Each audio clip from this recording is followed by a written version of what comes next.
Vi las fotos en redes sociales, mi hijo posando con su esposa e hijos, usando mi dinero, mientras yo comía sopa instantánea en casa. Después de 50 años criando a ese niño, jamás pensé que llegaría el día en que me sentiría como un extraño en mi propia vida. Hoy, voy a contarte algo que nunca pensé que contaría. Y si tú, por un segundo, sientes que esto te suena familiar, solo te pido que dejes un like y te suscribas. Me ayudará a continuar desahogándome. Madrid se despertaba con su habitual bullicio matutino, pero dentro de mi pequeño apartamento en Malasaña, el silencio era tan espeso que podía cortarse con un cuchillo. Llevaba 3 días seguidos desayunando la misma galleta María remojada en café aguado, porque la pensión de este mes se había esfumado más rápido que el humo del cigarrillo que me fumé anoche en el balcón, mirando las ventanas iluminadas de otros apartamentos donde familias cenaban juntas. Me llamo Elena Vázquez, tengo 72 años, y hasta hace 6 meses creía que había criado bien a mi hijo, mi pequeño Santiago, que ahora prefiere que lo llamen Santi, porque suena más moderno, más exitoso. El mismo niño que solía abrazarme las piernas cuando tenía pesadillas, ahora me abraza solo cuando necesita algo de mi cartera. Las arrugas de mis manos temblaron mientras sostenía el móvil barato que Santi me regaló el año pasado. Para que estés conectada, mamá, dijo, aunque yo sabía que era para poder localizarme cuando necesitara dinero. La pantalla brillaba con esa luz azulada que me lastima los ojos, pero que se había convertido en mi única ventana al mundo exterior, desde que mis rodillas dejaron de permitirme bajar las 4 plantas hasta la calle con facilidad. Ahí estaba la publicación que me destrozó el alma. Santi, mi único hijo, sonriendo como un rey en la terraza del restaurante Sobrino de Botín, ese lugar carísimo del centro, donde los turistas pagan fortunas por cochinillo. Su esposa, Cristina, lucía un vestido que reconocí inmediatamente. Lo había visto en el escaparate de El Corte Inglés la semana pasada, con un precio que equivalía a 2 meses de mi pensión. Mis 2 nietos, Pablo de 8 años y Lucía de 5, jugaban con tabletas nuevas mientras esperaban que les sirvieran platos que yo no podría permitirme ni en mi cumpleaños. La descripción de la foto me atravesó como una daga. Celebrando el nuevo contrato de trabajo. La vida nos sonríe. Familia, bendecidos, vive la vida. ¿Nuevo contrato? Pero si hacía apenas 2 semanas me había llamado llorando, con esa voz quebrada que usaba desde niño cuando quería algo, diciéndose que estaba pasando por un momento muy difícil y que necesitaba solo un empujoncito de mamá para salir adelante. 3.000 euros. Eso fue lo que me pidió. 3.000 euros que representaban todo lo que me quedaba en la cuenta de ahorros, después de haberle prestado dinero 5 veces en los últimos 2 años. Es temporal, mamá. Te lo devuelvo en cuanto cobre el finiquito de la empresa anterior. Había prometido con esa sonrisa que heredó de su padre, la misma que usaba Miguel cuando me aseguraba que el dinero del juego lo iba a recuperar pronto. Miguel, que murió hace 15 años y me dejó sola con las deudas, y un hijo de 26 años que creía que el mundo le debía todo sin dar nada a cambio. Pero ahí estaban, brindando con champán que costaba más que mi compra semanal, mientras yo calculaba si tenía suficientes lentejas en la despensa para llegar hasta el próximo cobro de la pensión. La tarjeta de crédito que sostenía Santi en la foto, disimuladamente visible junto a la copa, era la misma que yo le había avalado el año pasado cuando me juró que la necesitaba para emergencias médicas, de Cristina. El apartamento parecía encogerse a mi alrededor. Las paredes, pintadas de un amarillo que alguna vez fue alegre, pero que ahora parecía enfermizo bajo la luz del fluorescente de la cocina, me devolvían el eco de mi respiración entrecortada. El televisor, un modelo antiguo que Miguel compró en los 90, permanecía apagado porque no podía permitirme el gasto extra de electricidad después de haber vaciado mis ahorros para ayudar a mi hijo. Me levanté del sofá de tela gastada, donde había pasado la mayor parte de los últimos meses viendo telenovelas repetidas en los canales gratuitos, y caminé hasta la cocina. Mis pantuflas arrastrándose por el suelo de linóleo creaban el único sonido en un hogar que una vez estuvo lleno de risas, discusiones y vida. Abrí la nevera, sabiendo exactamente lo que iba a encontrar. medio litro de leche que expiraba mañana, 2 yogures naturales baratos, y las sobras de la tortilla española que había hecho con 3 huevos el domingo. En el estante superior, guardada como un tesoro, estaba la botella de champán que había comprado para celebrar el cumpleaños de Pablo el mes pasado. Una botella que nunca llegué a abrir porque Santi canceló la visita a última hora, alegando que Cristina tenía dolor de cabeza. Ahora la miraba y me reía con amargura, porque mis nietos estaban bebiendo champán que costaba 10 veces más que el mío, en un restaurante donde yo nunca podría permitirme ni siquiera sentarme. El olor a café de la mañana se había desvanecido, reemplazado por ese aroma a humedad y soledad que caracteriza los hogares donde vive una sola persona mayor. Era el mismo olor que tenía la casa de mi madre en sus últimos años, cuando yo trabajaba dobles turnos en la fábrica textil, para mantener a Santi en el colegio privado que él insistía que necesitaba para tener las mismas oportunidades que sus amigos. Volví al sofá con las piernas temblorosas, no por la edad, sino por la rabia y la desilusión que me carcomían por dentro. Tomé mi cuaderno de gastos, ese librito donde anotaba hasta el último céntimo desde que Miguel murió, y me quedé sola enfrentando la realidad financiera. Las páginas amarillentas mostraban una historia de sacrificios. Préstamo Santi, enero, 500 euros. Préstamo Santi, marzo, 800 euros. Emergencia médica Cristina, junio, 1.200 euros. Matrícula Pablo, septiembre, 600 euros. Y en la página de este mes, con mi letra temblorosa pero decidida, préstamo Santi, noviembre, 3.000 euros. Último ahorro. Cerré los ojos y las lágrimas rodaron por mis mejillas arrugadas, cayendo sobre las cuentas que nunca sumaban a mi favor. En la pared del salón, las fotos familiares me observaban como testigos silenciosos de mi propia estupidez. Santi de bebé en mis brazos, sonriendo sin dientes. Santi en su primera comunión, elegante en su traje blanco que costó una fortuna que entonces no tenía. Santi el día de su boda, abrazándome en las escaleras de la iglesia de San Andrés, susurrándome al oído: «Gracias por todo, mamá. Ahora me toca cuidarte a ti». ¿Cuidarme? La risa amarga me salió de lo más profundo del pecho. Cuidarme significaba llamarme solo cuando necesitaba dinero. Cuidarme significaba prometerme visitas que nunca llegaban. Cuidarme significaba mentirme sobre contratos de trabajo mientras gastaba mis ahorros en restaurantes caros. El móvil vibró en mis manos. Un mensaje de WhatsApp, del grupo familiar que había creado Cristina. Elena, Santi y los niños. Familia Vázquez. Solo éramos 4 personas en ese grupo, pero yo me sentía como una extraña invitada a mi propia vida familiar.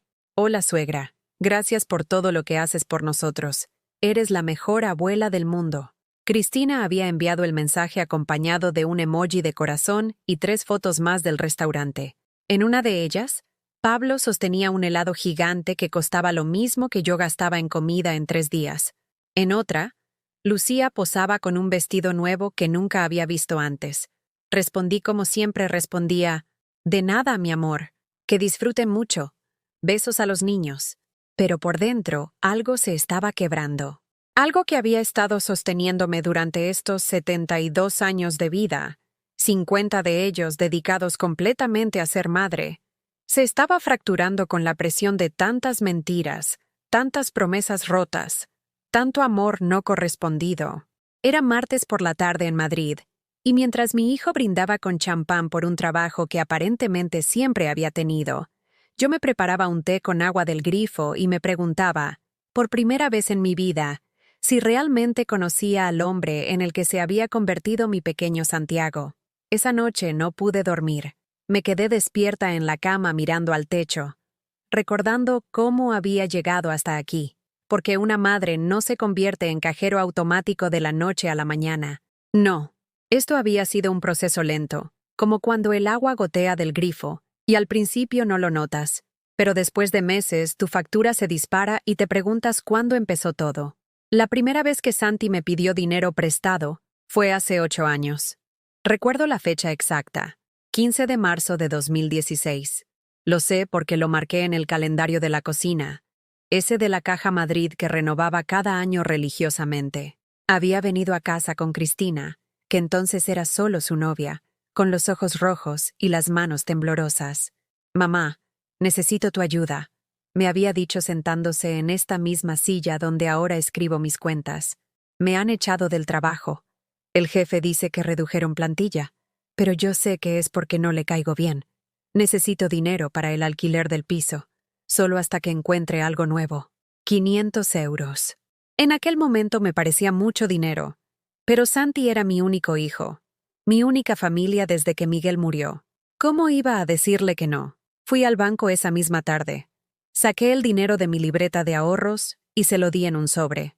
«Te lo devuelvo en un mes, mamá. Te lo prometo por papá. Jurar por su padre muerto». Eso debería haberme dado la primera señal de alarma, pero yo estaba ciega de amor maternal. Un mes se convirtió en 2, 2 en 6, 6 en nunca. Cuando le preguntaba por el dinero, siempre tenía una excusa, que si el nuevo trabajo pagaba menos, que si Cristina había tenido gastos médicos, que si necesitaba comprarse ropa para las entrevistas. La segunda vez fue 6 meses después. Esta vez vino solo, sin Cristina. Se sentó en el sofá y se echó a llorar como cuando era pequeño y se había peleado en el colegio. «Mamá, me van a embargar el coche. Si me quitan el coche, no puedo trabajar. Y si no trabajo, no puedo devolverte lo anterior. 1000 euros. Esta vez tuve que sacar dinero de la cuenta donde guardaba para las emergencias, esa que había creado después de que Miguel muriera y me diera cuenta de lo vulnerable que era una mujer mayor sola. Pero Santi era mi hijo, y una madre siempre encuentra la manera de ayudar a sus hijos, ¿verdad? «Esta es la última vez», me había dicho abrazándome con fuerza. «Te juro que esta es la última vez que te pido dinero. Cuando salga de esta, voy a cuidarte como tú me has cuidado a mí». Mentira. La tercera vez llegó acompañada de una noticia que me llenó de alegría. Cristina estaba embarazada. Iba a ser abuela. Por fin iba a tener una familia de verdad. Nietos que llenar de amor. Una nuera que me viera como una segunda madre. «El problema es que necesitamos una fianza para un piso más grande», me explicó Santi mientras Cristina acariciaba su barriga de 3 meses. «Este niño necesita su propia habitación, y el piso donde vivimos ahora es muy pequeño. El casero nos pide 2 meses de fianza más 1 de depósito. Son 2000 euros. 2000 euros. Esta vez tuve que ir al banco y pedirle al director, don Alberto, que conocía a mi familia desde los tiempos de Miguel, que me hiciera un préstamo contra mi pensión. Firmé papeles que no entendía completamente, pero que garantizaban que durante los próximos 12 meses, una parte de mi pensión se descontaría automáticamente para pagar el préstamo. «Es por mi nieto», le expliqué a don Alberto, que me miró con esos ojos tristes que ponen los hombres buenos cuando ven a una mujer mayor tomando decisiones desesperadas. «No puedo dejar que nazca sin un hogar digno. Cuando nació Pablo, sentí que todos los sacrificios habían valido la pena. Era un bebé hermoso, con los ojos verdes de Miguel, y la sonrisa de Santi cuando era pequeño. Los primeros meses fueron maravillosos. Venían a visitarme cada fin de semana. Yo les preparaba cocido madrileño y paella los domingos. Cuidaba a Pablo mientras ellos descansaban un poco. Pero entonces llegó la cuarta petición. «Mamá, Pablo está enfermo. Necesita una operación privada porque en la Seguridad Social la lista de espera es de 6 meses. Y el médico dice que no podemos esperar tanto. 3500 euros. Esta vez no solo tuve que pedir otro préstamo, sino que también vendí las joyas de mi madre. El anillo de compromiso que mi abuela le había regalado, los pendientes de perlas que había heredado, la pulsera de oro que Miguel me regaló en nuestro 10º aniversario, piezas que tenían más valor sentimental que económico, pero que en la casa de empeños del barrio me dieron suficiente dinero para cubrir lo que me faltaba. «Pablo es lo más importante», me repetía a mí misma mientras firmaba los papeles de empeño. «La familia es lo primero». La operación fue un éxito, pero cuando pregunté por el hospital donde la habían hecho, Cristina me dijo que habían decidido no operarlo finalmente, que Pablo había mejorado con medicamentos. Sin embargo, yo nunca vi recetas médicas, ni facturas del médico privado, ni nada que justificara esos 3.500 euros. La quinta vez vino acompañada de lágrimas de Cristina. Estaba embarazada de nuevo, pero habían tenido complicaciones y necesitaba reposo absoluto. Santi no podía trabajar porque tenía que cuidarla, y los gastos médicos eran altísimos. «No sabemos qué hacer, suegra», me decía Cristina con la voz quebrada, sentada en mi cocina mientras yo le preparaba una manzanilla. «Los médicos dicen que si no sigo el tratamiento puedo perder al bebé, pero cuesta 2.000 euros al mes. 2.000 euros al mes durante 4 meses, 8.000 euros en total. Esta vez tuve que hipotecar el apartamento.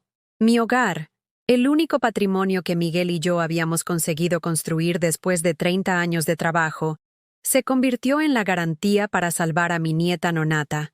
Don Alberto, del banco, ya no me miraba con tristeza, me miraba con algo parecido a la desesperación. «Elena, por favor, piénselo bien. Si no puede pagar la hipoteca, perderá su casa. ¿Está segura de que su hijo va a poder ayudarla a pagarla?» «Es mi familia», le respondí con una firmeza que no sentía. Una madre hace cualquier cosa por su familia. Lucía nació sana y hermosa. Cuando la tuve en brazos por primera vez, pensé que todo había valido la pena. Era perfecta, con el pelo rizado de Cristina y los ojos traviesos de Santi, pero la alegría duró poco. La sexta petición llegó cuando Lucía tenía 2 años. Esta vez era una oportunidad de inversión. Santi había conocido a un tipo que tenía un negocio de venta de coches usados y necesitaba socios capitalistas. «Es una oportunidad única, mamá. En 6 meses duplicamos la inversión. Te devuelvo todo lo que te debo, y además ganamos dinero los dos». 5.000 euros. El último dinero que me quedaba en una cuenta que había abierto en secreto, donde guardaba monedas de 5 céntimos que encontraba por la calle y billetes de 5 euros que ahorraba de la compra. Mi cuenta de las hormigas, la llamaba yo. El negocio, por supuesto, fue un fracaso. O al menos eso me dijeron. Porque cuando pasé por delante del supuesto local de venta de coches, era una peluquería que llevaba abierta 10 años. La 7ª, 8ª y 9ª vez se difuminan en mi memoria como una pesadilla repetitiva. Siempre había una crisis. Que si Pablo necesitaba clases particulares para no repetir curso, que si Cristina necesitaba una operación estética por problemas de autoestima después del parto, que si se les había roto la lavadora y no podían vivir sin ella. Cada vez yo encontraba la manera. Vendí los muebles buenos que me quedaban y los reemplacé por otros más baratos de segunda mano. Dejé de comer carne todos los días y la reemplacé por lentejas y garbanzos.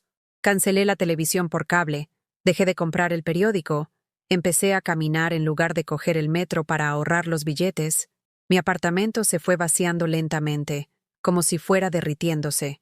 Primero desapareció el aparador del comedor donde guardaba la vajilla buena, después la mesa de centro de madera noble que Miguel había comprado de segunda mano pero que era hermosa, luego el televisor grande, reemplazado por uno pequeño que encontré en una tienda de objetos usados.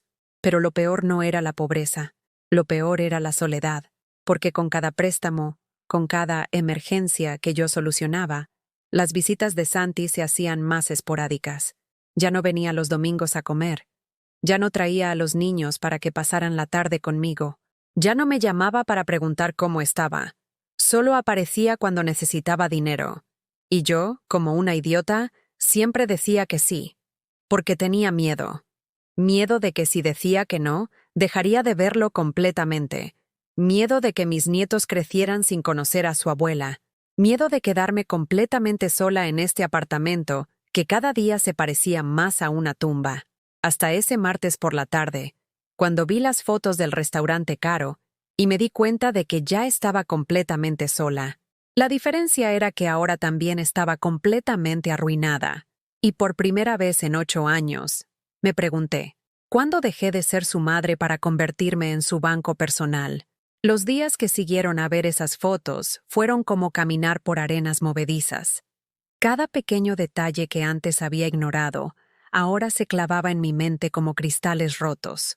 Empecé a recordar todas esas veces que había sentido un pinchazo en el corazón, pero que había decidido ignorar, diciéndome a mí misma que era solo mi imaginación de vieja sensible. Mi cumpleaños número 71 había sido hace 4 meses.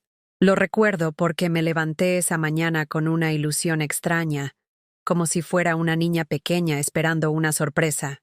Había comprado una tarta en la pastelería de la esquina, esa pequeña que hace los mejores palmeras de chocolate de todo Malasaña, y la puse en la nevera esperando que Santi y su familia vinieran a celebrar conmigo. Había limpiado el apartamento hasta dejarlo brillante, me puse mi vestido azul marino, el que Miguel siempre decía que me hacía parecer elegante, y esperé. Puse la mesa para 5 personas: Elena, Santi, Cristina, Pablo y Lucía. Incluso saqué las servilletas de tela buenas, esas que guardaba para ocasiones especiales y que cada vez tenía menos oportunidades de usar. A las 2 de la tarde, mi móvil sonó. Un mensaje de WhatsApp de Cristina. Hola, suegra. Feliz cumple. Los niños están con fiebre y no podemos ir. Te llamamos luego. Esperé esa llamada hasta las 11 de la noche. Nunca llegó. Comí la tarta sola, viendo un programa de televisión sobre recetas de cocina, fingiendo que no me importaba. Pero sí me importaba. Me importaba tanto que guardé el resto de la tarta en la nevera durante una semana, hasta que se puso verde de moho, porque no podía soportar tirarla. Era como admitir que mi cumpleaños había sido un fracaso completo.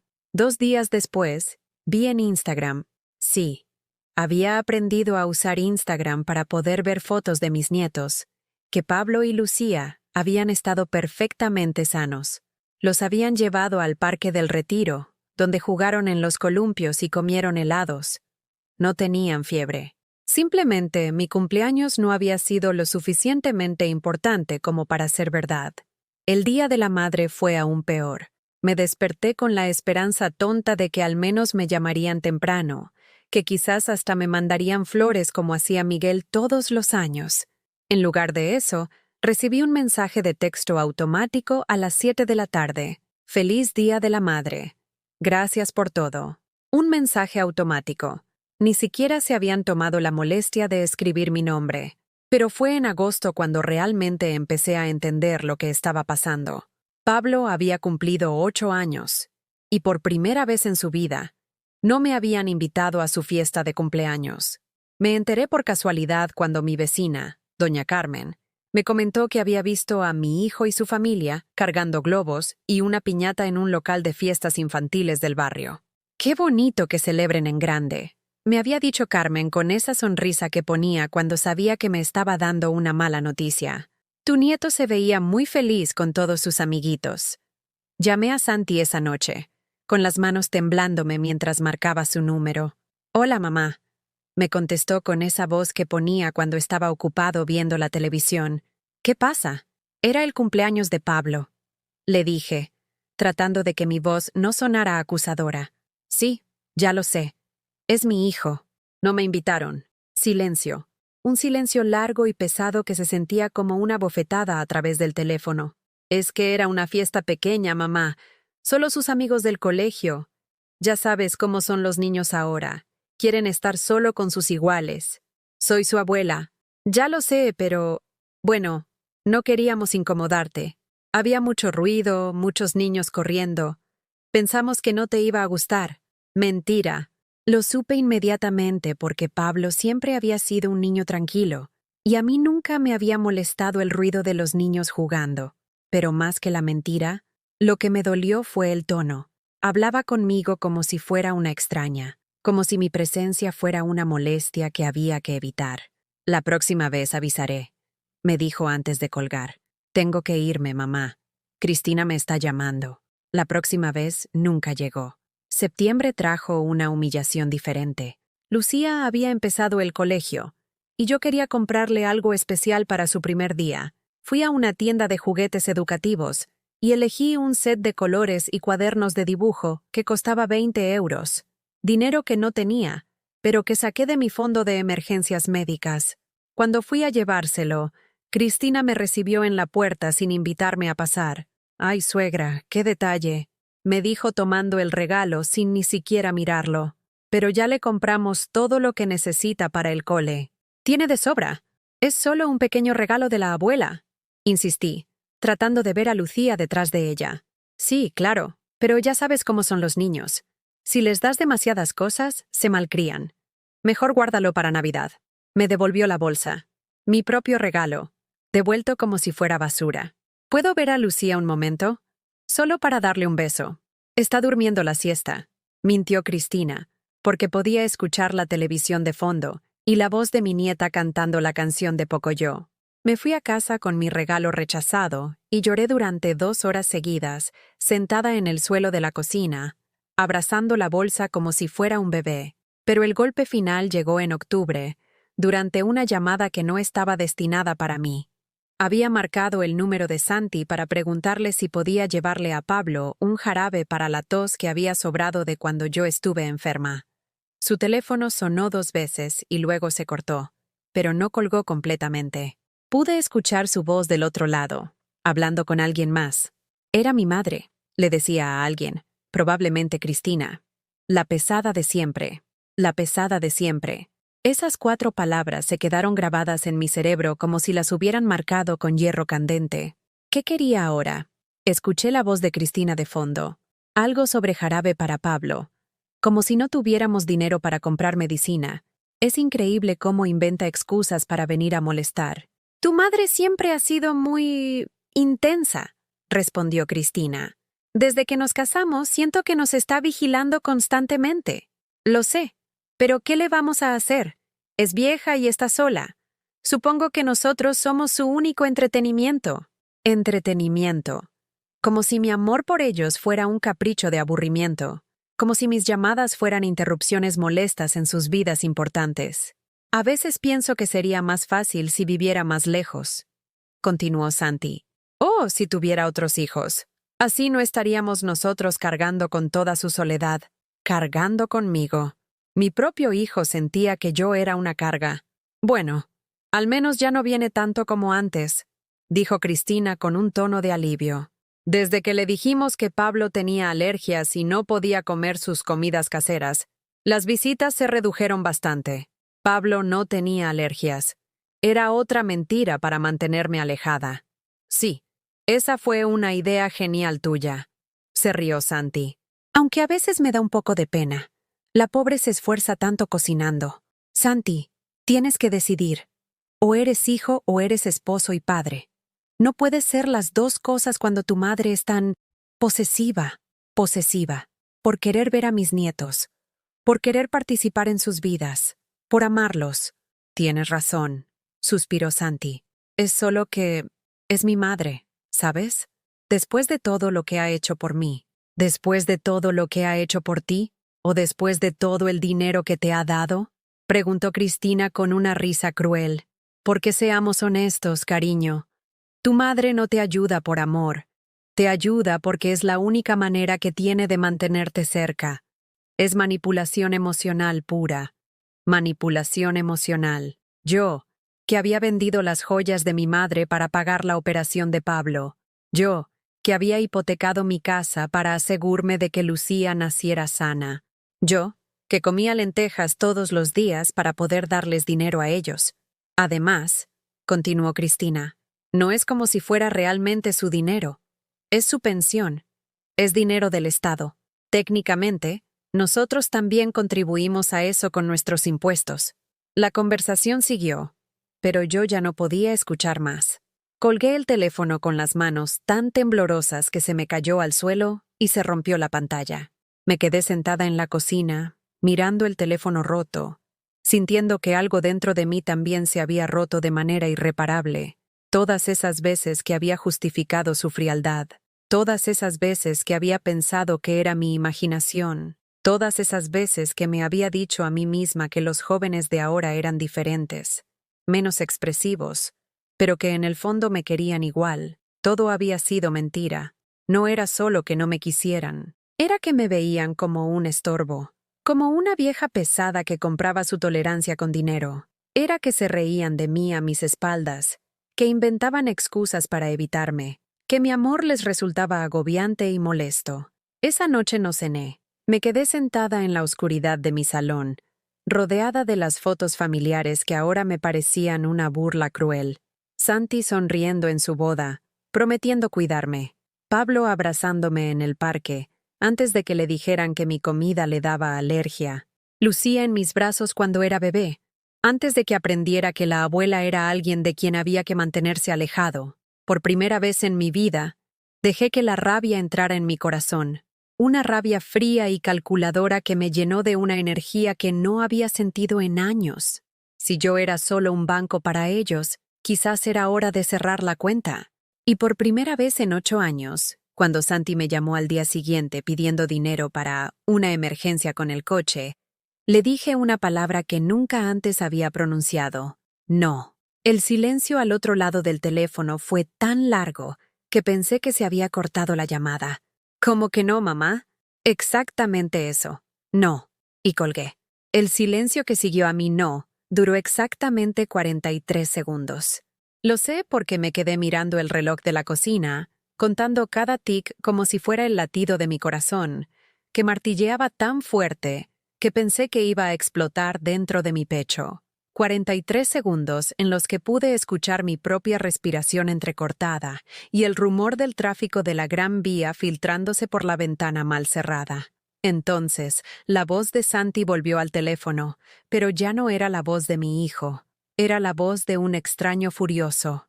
¿Me estás tomando el pelo, mamá? Después de todo lo que he hecho por ti, ¿me vas a negar ayuda ahora? Todo lo que había hecho por mí. La ironía era tan brutal que me dio ganas de reír, pero en lugar de eso, sentí como si me hubieran abofeteado. Durante 8 años, yo había sido la que daba, la que sacrificaba, la que se quedaba sin comer para que ellos pudieran vivir mejor. Y ahora él me hablaba como si yo le debiera algo a él. ¿Qué es lo que has hecho por mí, Santi? Le pregunté con una calma que me sorprendió a mí misma. Mi voz sonaba diferente, más grave, como si viniera de algún lugar profundo que no sabía que existía. ¿Cómo que qué he hecho? Te visito, te llamo, me preocupo por ti. Dejo que mis hijos tengan una relación contigo. ¿Te parece poco? Deja que mis hijos tengan una relación conmigo. Como si fuera un favor que me hacía. Como si el amor de una abuela por sus nietos fuera un privilegio que él me concedía por bondad. Santi, ¿cuándo fue la última vez que me visitaste sin pedirme dinero? Otro silencio. Más corto esta vez, pero igual de revelador. Eso no tiene nada que ver. El dinero es otra cosa. Yo te necesito ahora, mamá. El coche se ha averiado, y si no puedo ir a trabajar, voy a perder el empleo. La misma historia de siempre. Siempre había una crisis. Siempre había una emergencia. Siempre había algo que solo el dinero de mamá podía solucionar. ¿Cuánto necesitas? Le pregunté, aunque ya sabía que iba a volver a decir que no. 800 euros. Para el mecánico y para algunas reparaciones menores. Te lo devuelvo en un mes, lo juro. 800 euros. Más dinero del que yo gastaba en comida en 3 meses. Y la promesa de devolverlo en un mes. La misma promesa que había escuchado 9 veces antes y que nunca se había cumplido. No, repetí. Y esta vez la palabra salió más fuerte, más clara. ¿Pero qué coño te pasa, mamá?, gritó Santi. Y su voz se quebró como cuando era adolescente y no conseguía lo que quería. Eres mi madre. Se supone que tienes que ayudarme. Se supone que tengo que ayudarte. Como si el amor maternal fuera un contrato de servicios, como si haberlo parido le diera derecho perpetuo a mi dinero, a mi sacrificio, a mi vida entera. Soy tu madre, le respondí, no tu cajero automático. Y colgué. El teléfono empezó a sonar inmediatamente. 1, 2, 3 llamadas consecutivas que dejé que fueran al buzón de voz. Después llegaron los mensajes de WhatsApp. Primero 1, después 5, después 10. Mi móvil vibraba constantemente sobre la mesa de la cocina como un insecto furioso. No los leí. No podía leerlos. Todavía estaba procesando lo que acababa de hacer, lo que acababa de decir. Por primera vez en mi vida adulta, le había dicho no a mi hijo. Por primera vez, había puesto mis necesidades antes que las suyas. Me sentí mareada. Me senté en la silla y apoyé la cabeza entre las manos, tratando de controlar los temblores que me sacudían todo el cuerpo. ¿Qué había hecho? ¿Qué clase de madre le niega ayuda a su hijo? ¿Qué clase de abuela pone en riesgo la relación con sus nietos por dinero? Pero entonces recordé las palabras que había escuchado por casualidad. La pesada de siempre. Carga. Manipulación emocional. Y la sensación de mareo se transformó en algo más sólido, más frío. En determinación. A las 6 de la tarde, cuando yo estaba preparándome un té con las últimas bolsitas que me quedaban, sonó el timbre. 3 veces. Insistente y agresivo. Sabía quién era antes de abrir la puerta. Santi estaba parado en el rellano con la cara roja de furia y los ojos brillantes de una manera que no había visto desde que era un niño haciendo berrinches. Detrás de él, Cristina sostenía a Lucía en brazos mientras Pablo se escondía detrás de sus piernas, asustado por la tensión que podía sentir aunque no la entendiera. «Necesitamos hablar», dijo Santi empujando la puerta antes de que yo pudiera decidir si quería dejarlo entrar o no. «Hola, abuela», me saludó Pablo tímidamente, y mi corazón se comprimió al ver su carita confundida. No entendía por qué sus padres estaban tan enfadados, por qué el ambiente se sentía tan pesado. «Hola, mi amor», le respondí, y mi voz se suavizó automáticamente. Fuera lo que fuera que estuviera pasando entre los adultos, los niños no tenían la culpa. «Pablo, Lucía, quedaos en el salón viendo la tele», ordenó Cristina con una voz seca, instalando a los niños frente al televisor pequeño y encendiendo los dibujos animados. «Los mayores tenemos que hablar». En la cocina, Santi se paseaba como un animal enjaulado mientras Cristina se sentaba en la silla que solía ocupar cuando venían a visitarme en los viejos tiempos, cuando las visitas eran por amor y no por obligación. «¿Se puede saber qué te pasa, mamá?», empezó Santi, tratando de controlar su voz pero sin conseguirlo del todo. «Llevo 5 años sin pedirte dinero para tonterías. Solo te pido ayuda cuando realmente la necesito. 5 años sin pedirme dinero para tonterías». La mentira era tan descarada que me quedé sin palabras por un momento. Había perdido la cuenta de cuántas veces me había pedido dinero en los últimos 5 años, pero eran docenas. Y aparentemente, según él, mis joyas de familia, mis ahorros, la hipoteca de mi casa, todo eso había sido para tonterías. «Santi», dije, y mi voz sonó cansada hasta para mí misma. «La última vez que me pediste dinero fue hace 3 semanas. 3.000 euros para salir de un bache económico mientras celebrabais en el restaurante más caro de Madrid».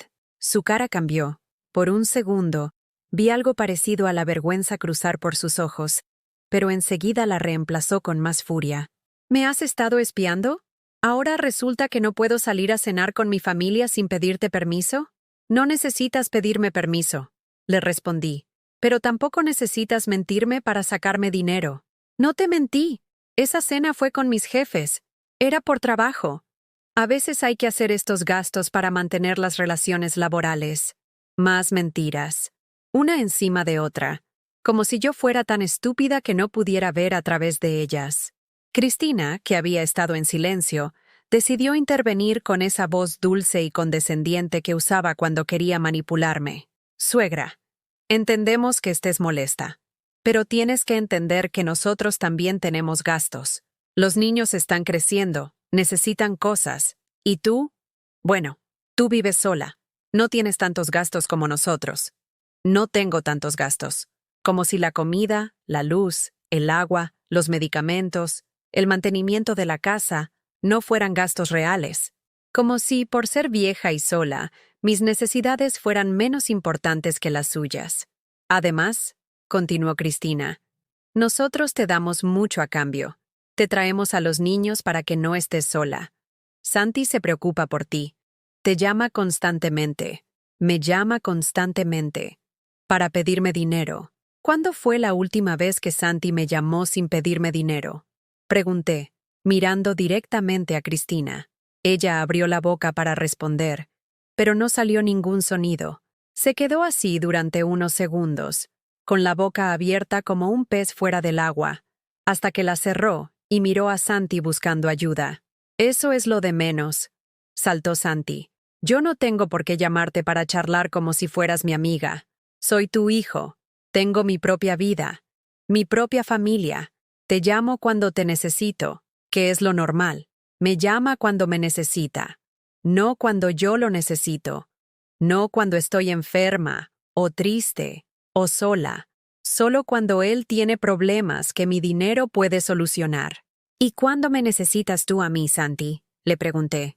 ¿Cuándo fue la última vez que me necesitaste por algo que no fuera dinero?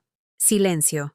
Un silencio tan profundo que podía escuchar los dibujos animados del salón, la risa grabada de algún programa infantil que sonaba obscenamente alegre en contraste con la tensión de la cocina. «Mira, mamá», dijo finalmente Santi, cambiando de táctica. Su voz se volvió más suave, más parecida al niño que yo recordaba. Sé que a veces puedo ser brusco, pero es que tengo mucha presión en el trabajo, muchas responsabilidades. A veces no tengo tiempo para las llamadas sociales. Pero eso no significa que no te quiera, que no me quiera. Esas palabras dolieron más que toda su furia anterior, porque sonaban sinceras.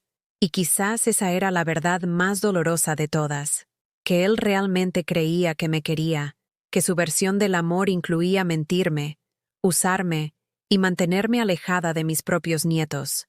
«Si me quieres», le dije, «¿por qué no me invitasteis al cumpleaños de Pablo?» Otra vez esa mirada de pez fuera del agua. Esa búsqueda desesperada de una excusa que sonara plausible. «Era una fiesta de niños», empezó Cristina. «Soy su abuela». «Ya lo sabemos, pero ¿por qué me dijisteis que Pablo tenía alergias cuando no las tiene?» Esta vez el silencio fue diferente, más pesado. El silencio de personas que saben que han sido descubiertas en una mentira y no saben cómo salir de ella. Desde el salón llegó la voz de Pablo. «Mami, tengo hambre». «En un momento, cariño», respondió Cristina sin quitarme los ojos de encima. «¿Puedo prepararle algo?», ofrecí, moviéndome hacia la nevera por instinto. «No», dijo Cristina rápidamente. «Ya comió.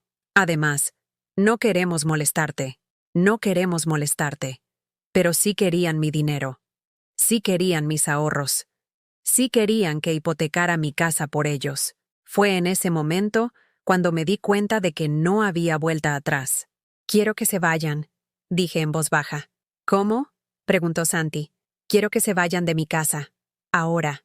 «Mamá, está siendo ridícula». «¡Fuera!», grité, y mi propia voz me sorprendió. Era potente, fuerte, llena de una autoridad que no sabía que poseía. «¡Fuera de mi casa!». Pablo empezó a llorar desde el salón, asustado por mi grito. Cristina corrió hacia él mientras Santi me miraba como si nunca me hubiera visto antes. «No puedes hacer esto», me dijo. «Somos tu familia». «No», le respondí. Y mi voz había vuelto a la calma. «Una familia se cuida mutuamente. Una familia se respeta. Una familia no miente ni roba ni manipula. Vosotros sois solo personas que comparten mis genes y usan mi dinero». Se fueron sin decir más. Cristina cargó a los niños. Santi dio un portazo que hizo temblar todas las ventanas del apartamento. Y yo me quedé sola en mi cocina, rodeada de un silencio que por primera vez en años no me daba miedo. Por primera vez en años. Era un silencio que había elegido yo. La primera noche después de echarlos de casa fue la más larga de mi vida. Me quedé despierta hasta las 5 de la madrugada, sentada en la butaca del salón que había sido de Miguel, mirando por la ventana hacia las calles vacías de Malasaña, esperando. No sabía qué esperaba. Quizás que Santi volviera a pedirme perdón. Quizás que tocara el timbre arrastrando a los niños para hacerme sentir culpable. Quizás que me llamara llorando como cuando era pequeño y se había peleado con algún amigo. Pero el teléfono permaneció en silencio. Las escaleras no crujieron con pasos conocidos. El timbre no sonó ni una sola vez. Y poco a poco, mientras las primeras luces del alba se filtraban por las cortinas desgastadas, me di cuenta de algo extraordinario. Por primera vez en 8 años, no tenía miedo de que sonara el teléfono. No tenía esa ansiedad constante en el estómago preguntándome cuánto dinero me pediría esta vez. ¿Qué nueva emergencia me habría surgido? ¿Qué otra mentira tendría que tragarme sonriendo? Me levanté de la butaca con las articulaciones doloridas, pero el corazón extrañamente ligero. Fui a la cocina, y sin pensar demasiado en ello, saqué la cafetera buena, esa que guardaba para las visitas especiales y que llevaba meses sin usar. Preparé café de verdad, no el sucedáneo barato que había estado tomando para ahorrar dinero. El aroma llenó la cocina como una bendición. Mientras el café se hacía, Abrí la nevera y por primera vez en meses no calculé mentalmente cuánto dinero me quedaba para comida. No porque de repente fuera rica, sino porque ya no tenía que reservar dinero para las emergencias de Santi. Todo lo que había en esa nevera era mío. Todo lo que comprara a partir de ahora sería para mí. Era una sensación tan extraña que me senté a la mesa de la cocina y lloré. Pero no eran lágrimas de tristeza, eran lágrimas de algo que tardé un rato en reconocer. Alivio. El teléfono sonó a las 9 de la mañana. Vi el nombre de Santi en la pantalla y por primera vez en mi vida dejé que fuera al buzón de voz. Sonó 3 veces más durante la mañana. También los dejé sin contestar. A mediodía, cuando normalmente estaría preparando una comida que apenas podía permitirme pensando en si Santi aparecería por sorpresa con hambre, decidí hacer algo que no había hecho en años: salir a dar un paseo sin destino fijo. Me puse mi abrigo azul marino, el que Miguel me había regalado en nuestro último aniversario, y que raramente usaba porque no quería que se gastara, y bajé las 4 plantas hasta la calle. El ascensor llevaba roto 2 años, pero por primera vez en mucho tiempo, las escaleras no me parecieron una montaña imposible de escalar. Madrid me recibió con un sol tímido de noviembre que calentaba justo lo suficiente para hacer el aire agradable.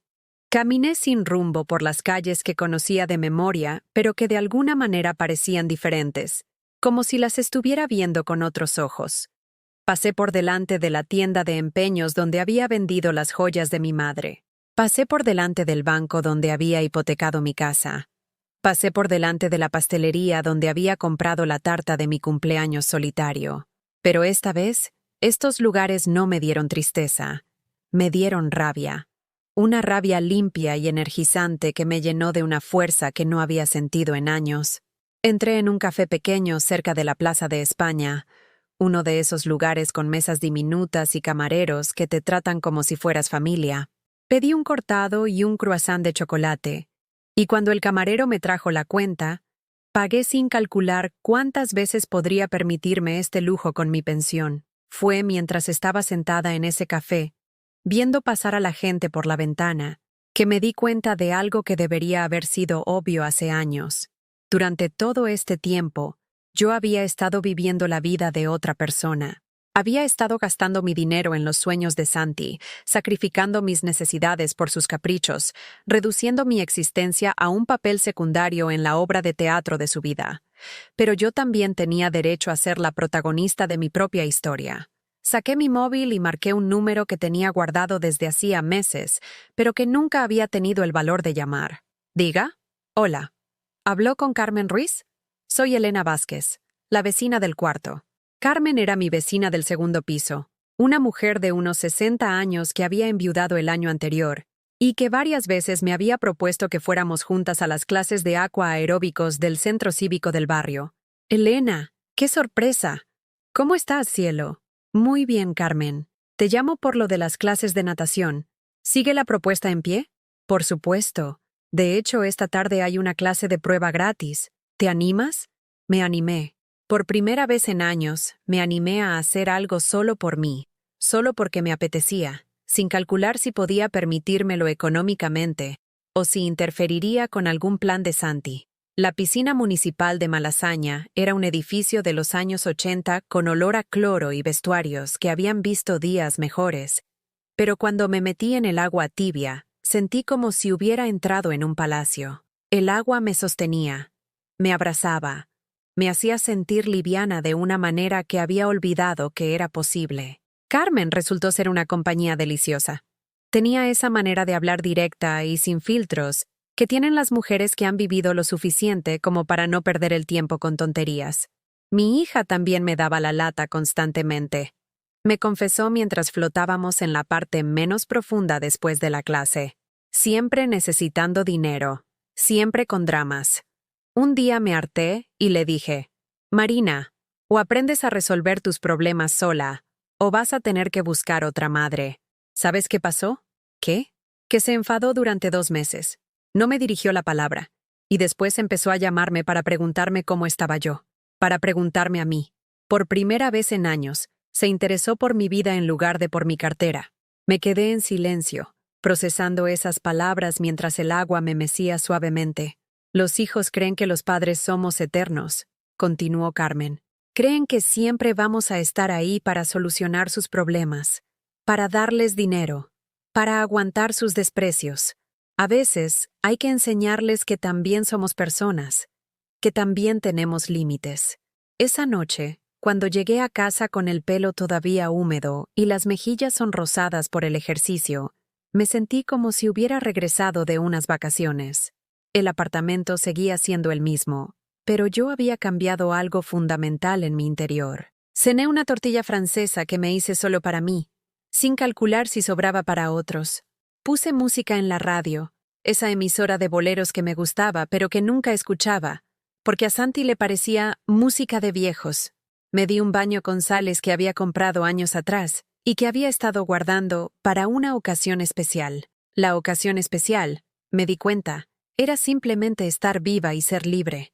El móvil sonó mientras me secaba el pelo. Esta vez era un número que no reconocía. Diga, ¿Elena? Soy Maribel, la madre de Cristina. El corazón me dio un vuelco.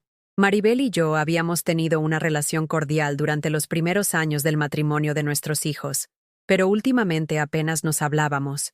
Su llamada solo podía significar una cosa. Santi había puesto a toda la familia en mi contra. Hola Maribel, ¿cómo estás? Muy bien, muy bien. Oye Elena, te llamo porque Cristina me ha contado lo que pasó ayer, y quería hablar contigo. Aquí viene, pensé. Aquí viene el sermón sobre mis obligaciones como madre y abuela, sobre cómo estoy siendo egoísta y cruel. Te quería decir, continuó Maribel, que me parece perfecto lo que has hecho. Ya era hora. Me quedé muda. Durante unos segundos no pude procesar lo que acababa de escuchar. ¿Perdón? Que ya era hora de que les dijeras que no. Elena, llevo años viendo cómo mi hija y tu hijo te exprimen como un limón, y me daba una rabia, pero no era mi lugar decir nada. ¿De verdad piensas eso? ¡Por supuesto! Mira, yo a mi Cristina la adoro. Es mi hija y la vida de mis ojos. Pero también sé reconocer cuando está siendo una descarada. Y lo que han estado haciendo contigo es de descarados. Era como si alguien hubiera abierto una ventana en una habitación cerrada durante años.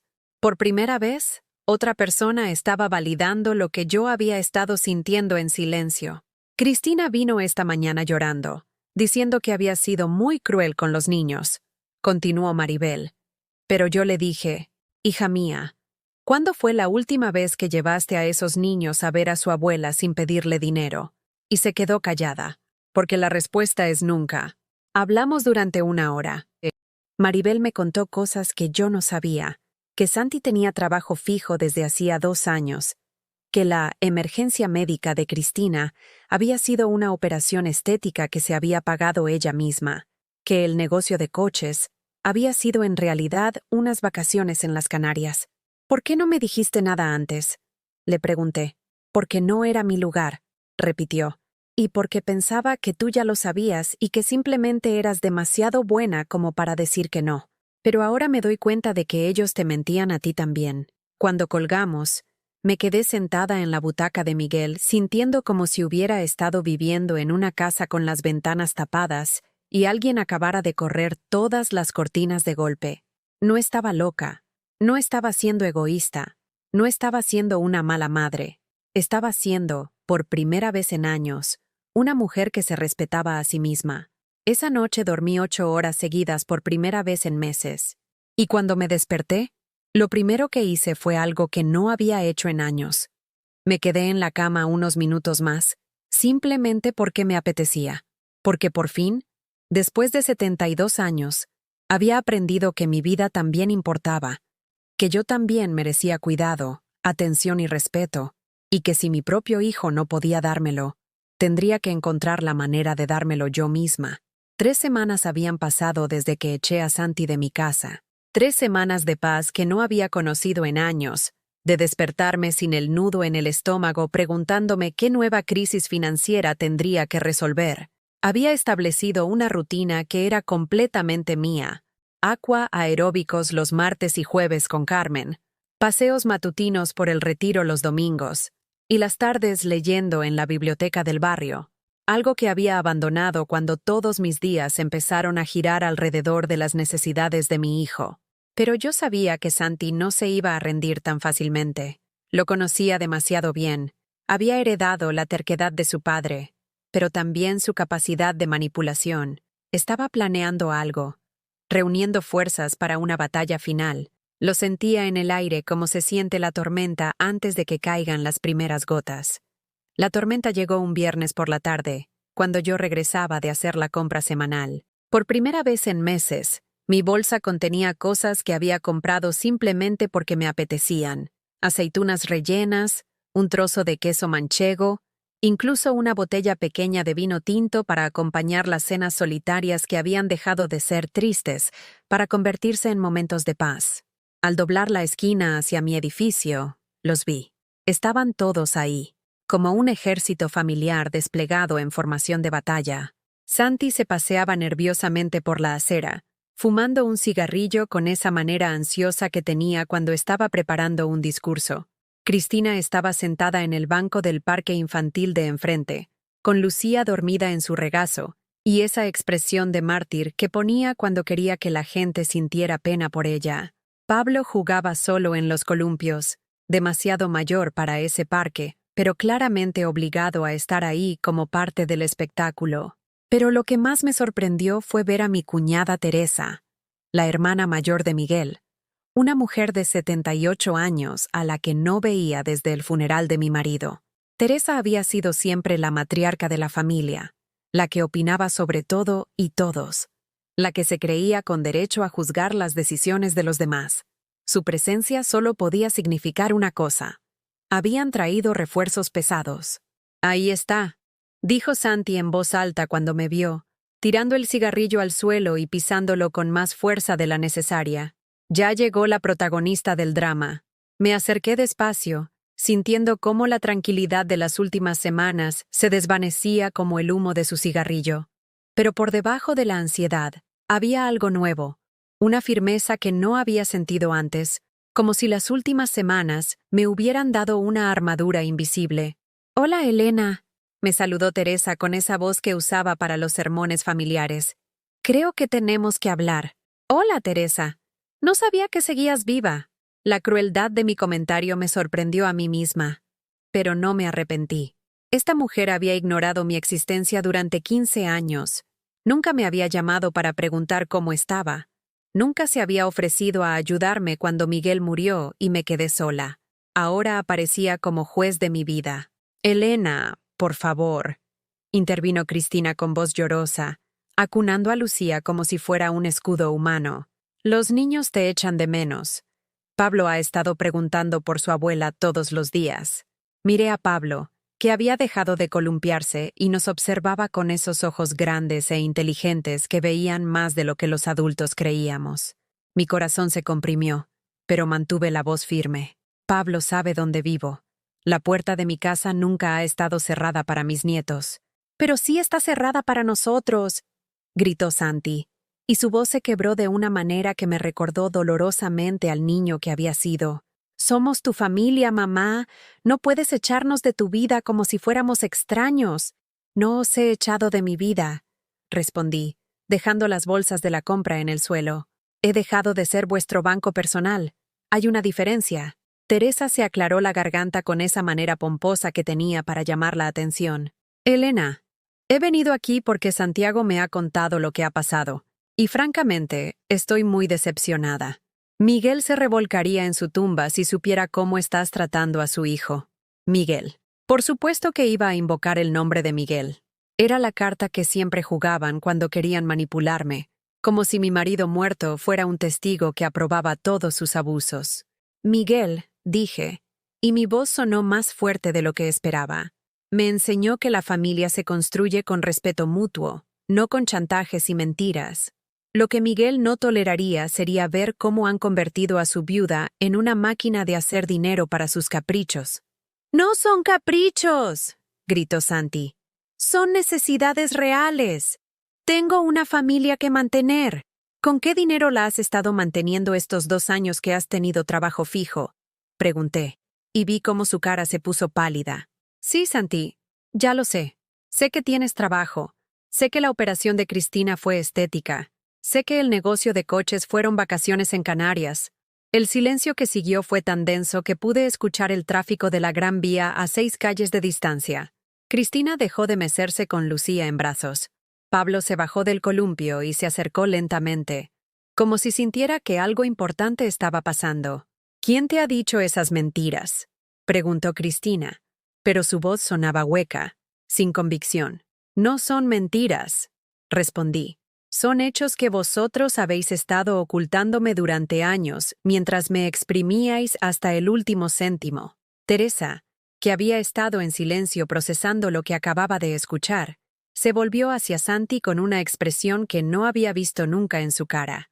Santiago, ¿es verdad lo que dice tu madre? Tía Teresa, tú no entiendes la situación. Responde a la pregunta. ¿Has estado mintiendo a tu madre para sacarle dinero? Santi miró a su alrededor como un animal acorralado, buscando una escapatoria que no existía. Finalmente, sus hombros se hundieron en derrota. No son mentiras exactamente, son simplificaciones. Mamá no entendería las complejidades de nuestras finanzas familiares. Simplificaciones, repetí, y la risa que me salió fue tan amarga que hasta yo me asusté. ¿Así llamas a decirme que tu hijo necesitaba una operación cuando tú necesitabas dinero para vacaciones? ¿Así llamas a pedirme mi último ahorro mientras celebrabas en restaurantes caros? Pablo se había acercado tanto que ahora estaba a mi lado, tirándome suavemente de la manga del abrigo. Abuela, me dijo en voz baja, ¿por qué papá y mamá están gritando? Me agaché para quedar a su altura, mirando esos ojos que me recordaban tanto a Miguel cuando era joven. Porque a veces los adultos se confunden, mi amor. A veces olvidan que las personas mayores también tienen sentimientos. ¿Tú tienes sentimientos tristes, abuela? Los tenía, le respondí, acariciando su mejilla. Pero ya no. Santiago, la voz de Teresa cortó el aire como un cuchillo. En toda mi vida he visto pocas cosas más despreciables que un hijo que roba a su madre. ¿Tienes idea de lo que esta mujer ha sacrificado por ti? «Ella es mi madre», gritó Santi, como si eso fuera justificación suficiente para todo. Se supone que los padres ayudan a sus hijos. Y se supone que los hijos respetan a sus padres, le gritó Teresa de vuelta. No que los estafen como si fueran criminales de poca monta. Fue en ese momento cuando supe que tenía que hacer lo que había estado posponiendo durante semanas. Saqué de mi bolso un sobre que había preparado la noche anterior, después de una conversación muy larga conmigo misma frente al espejo del baño. «Toma», le dije a Santi, extendiéndole el sobre. «¿Qué es esto?» «Es una carta donde está detallado todo el dinero que me has pedido durante estos 8 años. Cada préstamo, cada mentira, cada promesa rota. También están las fechas en que prometiste devolverlo y por qué no lo hiciste». Santi tomó el sobre con manos temblorosas y lo abrió. Sus ojos se movían rápidamente por el papel, y pude ver cómo su cara pasaba de la confusión a la comprensión, y de la comprensión al horror. 32.000 euros, continué. Eso es lo que me has pedido prestado. 32.000 euros que nunca me has devuelto. 32.000 euros que me han obligado a hipotecar mi casa, a vender las joyas de mi madre, a vivir con lo mínimo para que tú pudieras vivir con comodidades. Mamá, yo no sabía que era tanto. Por supuesto que lo sabías, exploté, y mi voz resonó por toda la calle. Sabías exactamente lo que estabas haciendo. Sabías que yo no tenía dinero. Sabías que estaba sacrificando mi propia supervivencia por vuestros caprichos. Y no te importó. Cristina se había puesto de pie, meciendo a Lucía que había empezado a llorar por los gritos. Elena, por favor, baja la voz. Estás asustando a los niños. No, dije, y mi negativa sonó como un trueno. No voy a bajar la voz.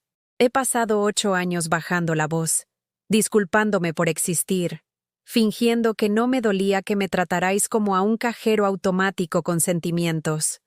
Me volví hacia Teresa, que estaba mirando la carta por encima del hombro de Santi, con una expresión de horror creciente. ¿Ve estos números, Teresa? Cada uno representa una vez que elegí pasar hambre para que su sobrino pudiera comer en restaurantes caros. Cada uno representa una noche que me quedé despierta preocupándome por cómo iba a pagar el alquiler después de darles mi último ahorro. Elena, yo no sabía, empezó Teresa, porque nunca preguntaste. Ninguno de vosotros preguntó nunca. Solo aparecían cuando necesitaban algo, como buitres esperando que me muriera para poder tomar lo poco que me quedaba. Pablo empezó a llorar. Lucía berreaba en brazos de Cristina. Los vecinos empezaban a asomarse por las ventanas, pero ya no me importaba. Había guardado silencio durante demasiado tiempo. Desde hoy, dije, y mi voz se calmó hasta convertirse en algo frío y final. No habrá más préstamos. No habrá más mentiras. No habrá más manipulación emocional. Si queréis formar parte de mi vida, será con respeto y honestidad. Si no podéis dármelo, entonces no necesito vuestra presencia. ¿Nos estás echando de tu vida?, preguntó Cristina con voz incrédula. Os estoy dando a elegir, respondí. Podéis elegir tratarme como a vuestra madre y abuela, con el amor y respeto que merezco, o podéis seguir viéndome como una fuente de dinero fácil. Pero ya no podéis tener las dos cosas. Santi dobló la carta y se la guardó en el bolsillo, con manos que todavía temblaban. ¿Y si elegimos lo primero? ¿Y si prometemos cambiar? Lo miré a los ojos. A este hombre de 43 años que seguía siendo mi niño pequeño en algún rincón de mi corazón, pero que había elegido convertirse en un extraño. Entonces, dije, tendrás que demostrármelo, no con palabras, con hechos, durante mucho tiempo. Y sin decir nada más, recogí mis bolsas de la compra y subí las 4 plantas hasta mi casa, dejándolos en la calle con su vergüenza y sus decisiones. Por primera vez en mi vida, había puesto mis límites, y por primera vez en mi vida, me sentí realmente libre. 2 meses después de la confrontación en la calle, me desperté una mañana de enero con la sensación extraña de que había renacido durante la noche. No fue algo dramático. No hubo rayos de luz celestial ni música de fondo. Simplemente abrí los ojos y, por primera vez en décadas, no sentí esa pesadez en el pecho que me había acompañado todos los días desde la muerte de Miguel. Me quedé en la cama unos minutos más, algo que había aprendido a hacer sin culpa, sintiendo cómo el sol de invierno se filtraba por las cortinas nuevas que había comprado la semana anterior. Eran de un color amarillo suave, nada del todo práctico, pero que me llenaba de alegría cada vez que las miraba. Por primera vez en años, había decorado mi casa pensando en lo que me gustaba a mí, no en lo que era más barato o más duradero. El apartamento había ido transformándose lentamente durante estos 2 meses. Pequeños cambios que parecían insignificantes pero que habían creado un efecto acumulativo. Una planta nueva en la ventana de la cocina, cojines de colores en el sofá, libros nuevos en la estantería que antes estaba vacía porque había vendido todos los míos para conseguir dinero para Santi. Me levanté y preparé café en la cafetera buena, que ya no guardaba para ocasiones especiales porque había entendido que estar viva era suficiente ocasión especial. Mientras esperaba que se hiciera, miré por la ventana hacia la calle donde había tenido lugar la confrontación y sonreí.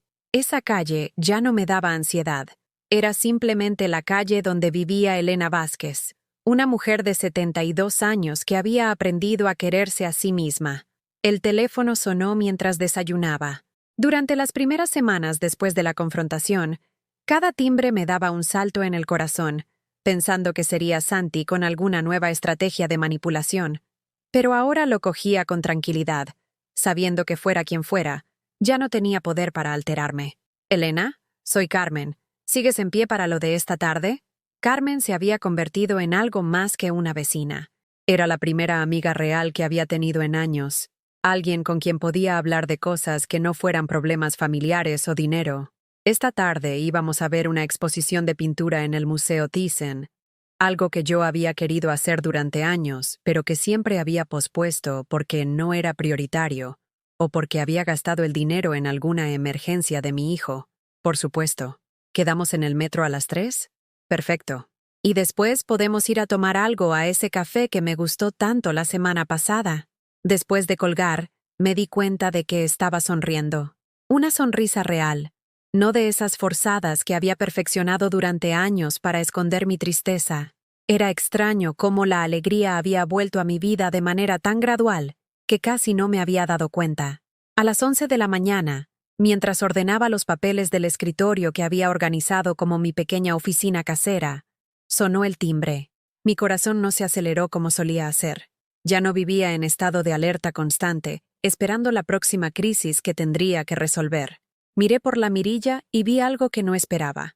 Pablo estaba solo en el rellano, con su mochila del colegio y esa expresión seria que ponía cuando estaba pensando en algo importante. Abrí la puerta y me agaché para quedar a su altura. «Hola, abuela», me dijo, y su voz sonaba diferente, más madura. «¿Puedo pasar?» «Por supuesto, mi amor. ¿Cómo has llegado hasta aquí?» «En metro. Ya sé viajar solo. Papá me enseñó el año pasado, pero nunca me dejaba usarlo». Pablo tenía 9 años ahora. Cuando lo miré realmente, me di cuenta de que había crecido mucho en estos 2 meses.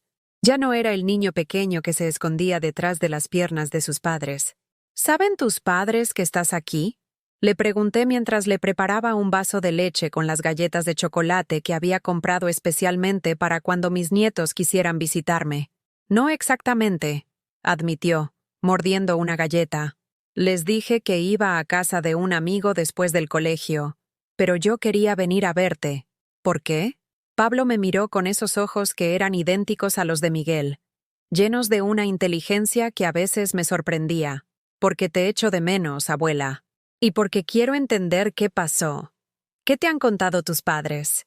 Que tuvisteis una pelea muy fea, que dijiste cosas muy crueles, que ya no nos quieres».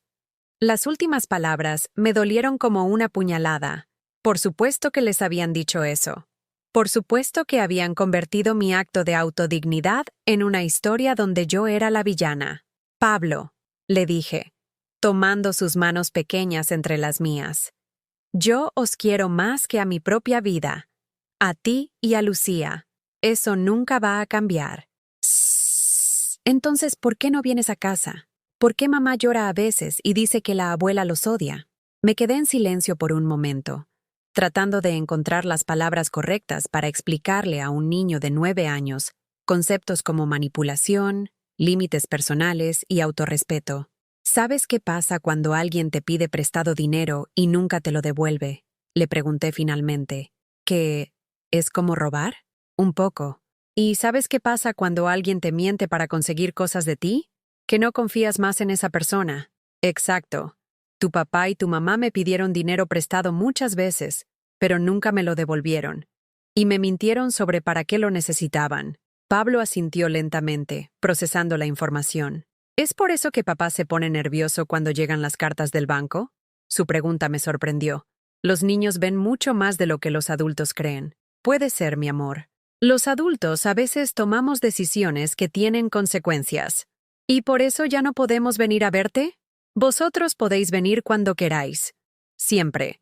Esta es vuestra casa tanto como la mía. Pero vuestros padres tienen que aprender a tratarme con respeto». Pablo terminó su leche y me miró con una seriedad que me rompió el corazón. «Abuela, ¿tú eres feliz ahora?». La pregunta me pilló completamente desprevenida.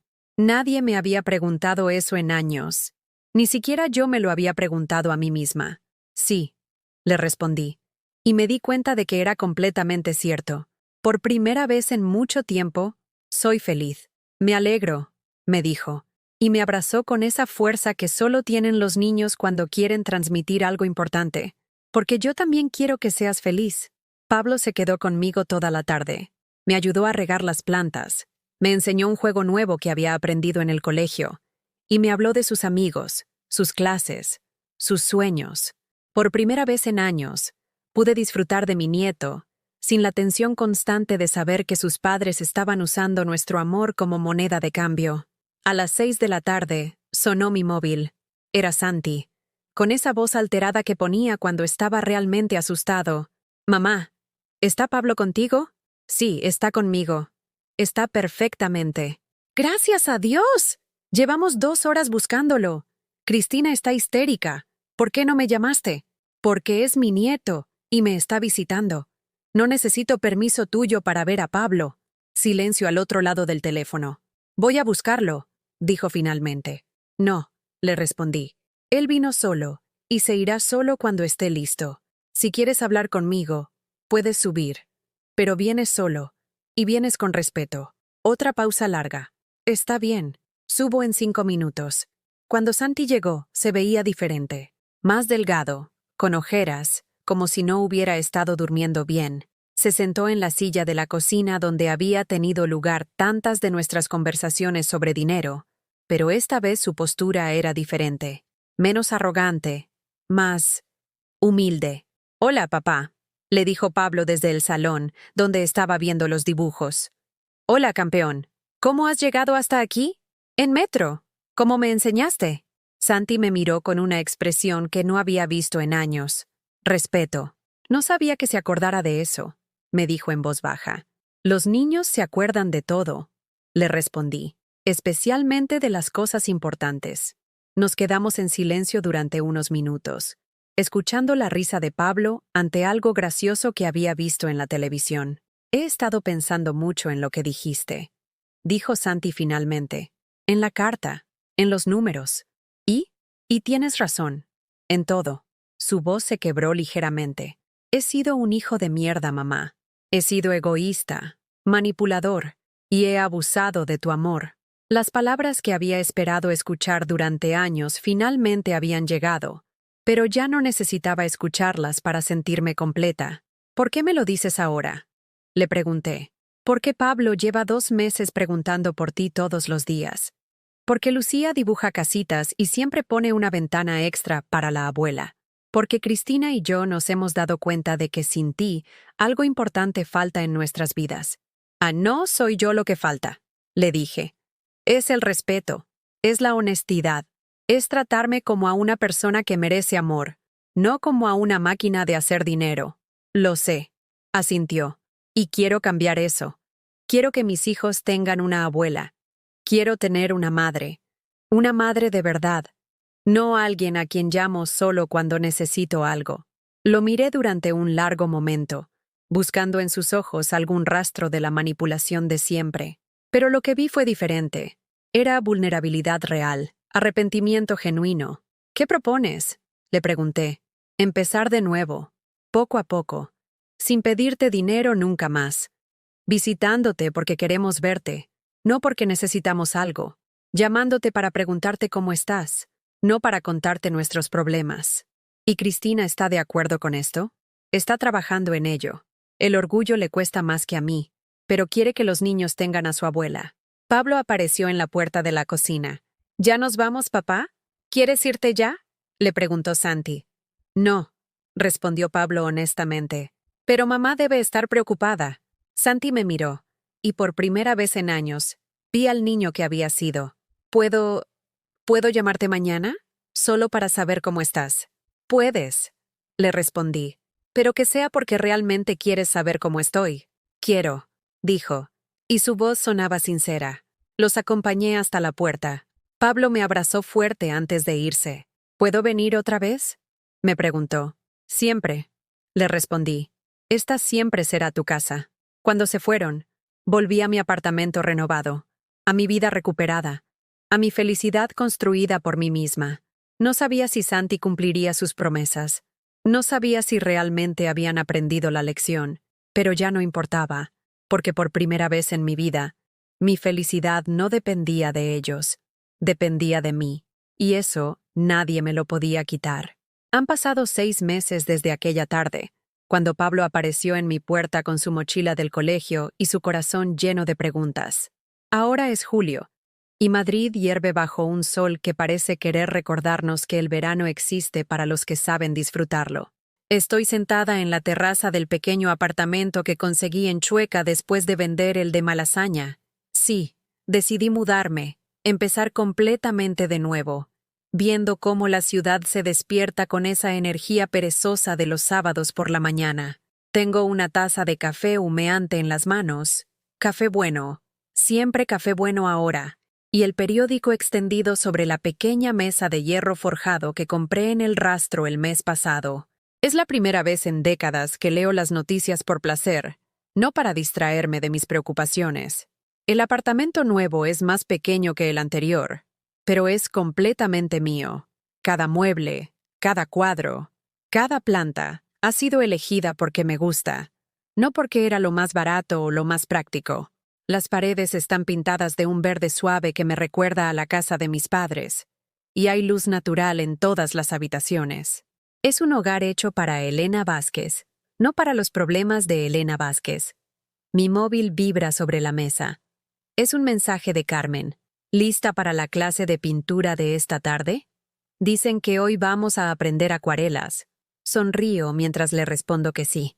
Las clases de pintura fueron idea suya, pero yo las he abrazado con un entusiasmo que me sorprende a mí misma. Resulta que tengo talento para algo que nunca había probado.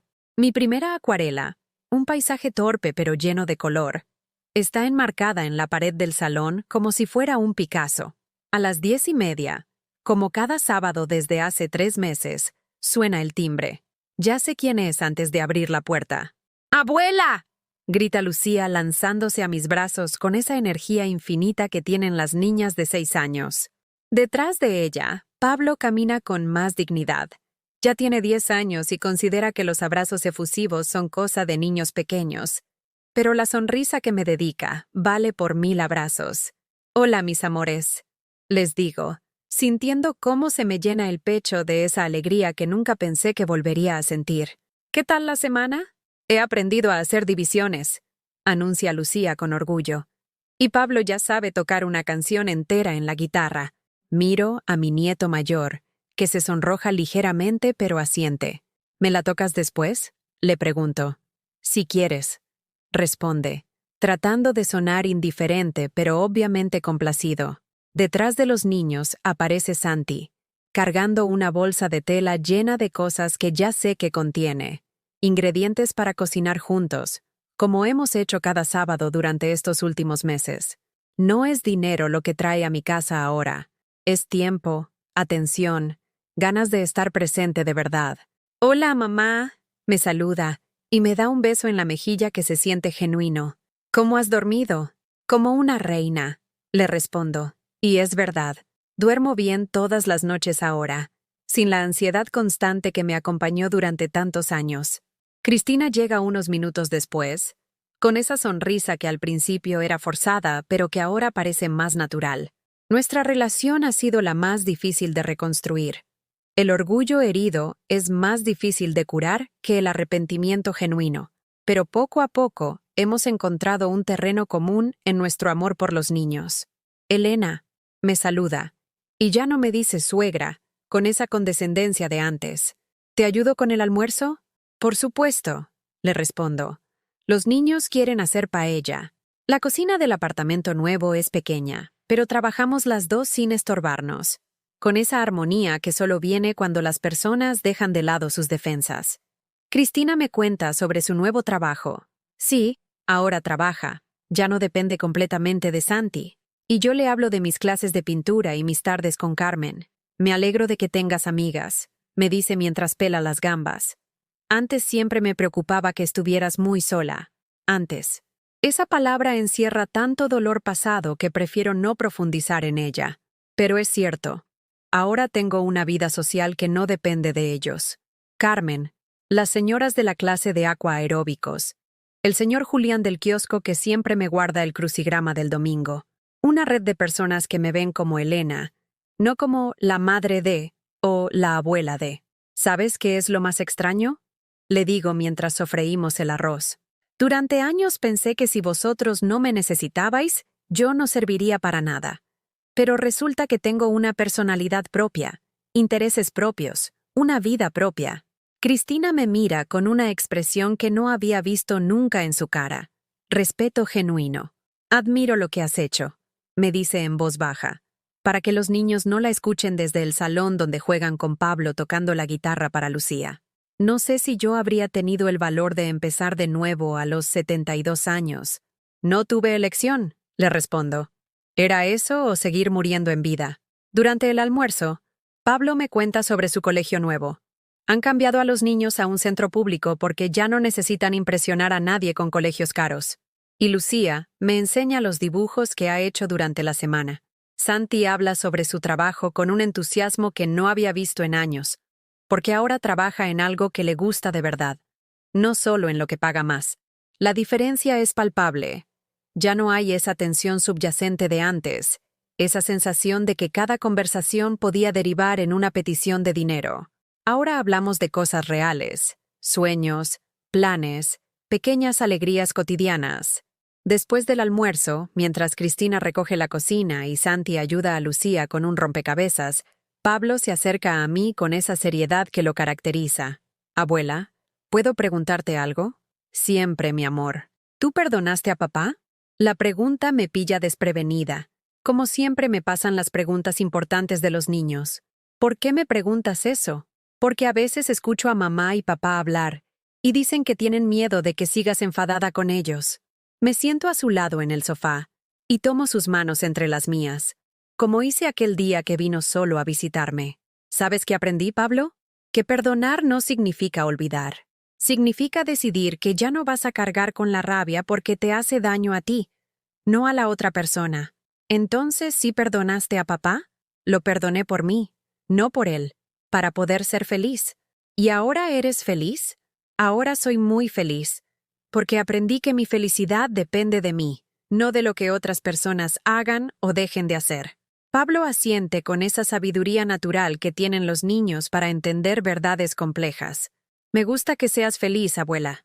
Se te ve diferente. ¿Diferente cómo? Como si brillaras por dentro. Esas palabras se me quedan grabadas en el corazón. Brillar por dentro. Qué manera tan perfecta de describir lo que se siente cuando finalmente aprendes a quererte a ti mismo. A las 6 de la tarde, cuando se van, porque ahora tienen una rutina, vienen todos los sábados y se van a una hora razonable, sin drama ni manipulación. Me quedo sola en mi terraza, viendo cómo el sol empieza a ponerse sobre los tejados de Madrid.